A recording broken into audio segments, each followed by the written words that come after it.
That NRA convention taking place in Houston, Texas today, just 3 days after an 18-year-old gunman shot 19 students and 2 teachers at Robb Elementary School in Uvalde, Texas. Former President Donald Trump, Texas Senator Ted Cruz, several other politicians, they're scheduled to speak during the National Rifle Association's days-long event. To discuss, let's bring in ABC News White House correspondent MaryAlice Parks. So, MaryAlice, we know that Governor Abbott, Texas Governor Greg Abbott, has decided not to physically attend today's event. Are there other big names dropping out? How much pressure, how much has the slaughter in Uvalde changed what's happening at the NRA convention, do you think?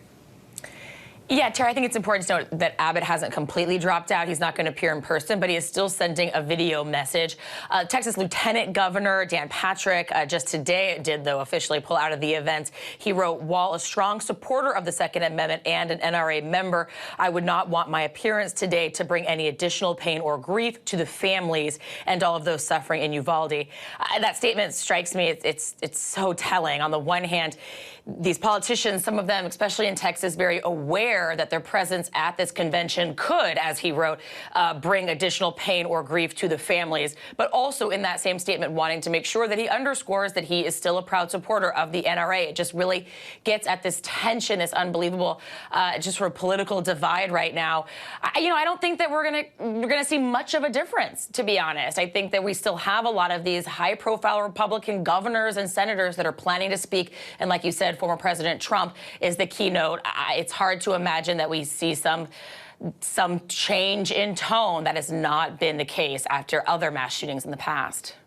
There'll be thoughts and prayers, though, I'm sure. MaryAlice, what type of message can we expect from Donald Trump and the other speakers in the wake of this shooting in Uvalde? Yeah, Donald Trump is so interesting. The former president, we all remember that moment, after El Paso, after the mass shooting in Las Vegas, where these moments where President Trump in the White House actually tried to bring members of both sides, bipartisan groups of senators together. He talked about wanting to, in his own words, stand up to the NRA, not be scared of the NRA, thought that maybe there was something to be done. It was very interesting to see from a Republican president. I remember all of us covering it, thought, oh my gosh, could this be the one moment that Congress does something because there's a Republican president talking about it? But then very quickly, he changed his tune. And obviously the gun safety legislation went nowhere, and he sort of fully embraced that posture of the NRA, which is that any restrictions, any protocols to limit the sales or the permission and sales of weapons would somehow be the beginning of a slippery slope. And he really changed his tune. And so it'll be interesting to hear what he has to say. I'm expecting it'll be a full-throat endorsement of the mission and mandate of the NRA, which so far lately has seemed to be one of more guns all the time, everywhere, anytime. And I got to tell you, it's out of step with the average sort of view of the average American. That's what the polls show. It's not the first time that Donald Trump changed his tune on some of these issues, following the base as well as leading it. MaryAlice, thanks.